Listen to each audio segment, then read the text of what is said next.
তো আজ আমি আপনাদের বানিয়ে দেখাচ্ছি আমার গুঞ্জার পছন্দের একটি নাস্তা, যার নাম চিজ স্যান্ডউইচ। এটি বানানো খুবই সহজ আর ঝটপট হয়ে যায়, আর খেতেও লাগে ইয়ামি, টেস্টি।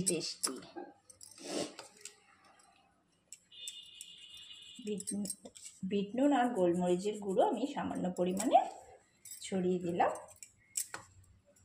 কারণ আমার কুঞ্জা তো লঙ্কা খেতে পারে না। এবার আমরা এর মধ্যে যথেষ্ট পরিমাণে চিজ দিয়ে দেবো। তারপরে আরেকটা ব্রেড নেব, সাথেও সামান্য পরিমাণে একটু সস দেবো। সসটাকে একটু স্প্রেড করে দিলাম সামান্য, দিয়ে এটাকে এর ওপর দিয়ে দিতে হবে। এবার সামান্য পরিমাণে একটু বাটার আমরা দিয়ে দিলাম। বাটারটাকে দিয়ে এই ব্রেডটাকে বাটারের ওপর ঠিক এভাবে চেপে বসিয়ে দিতে হবে। এবার এটাকে একটু ঢাকনা দিয়ে দিতে হবে। এবারে কিছুক্ষণ পর এটাকে উল্টে দিতে হবে।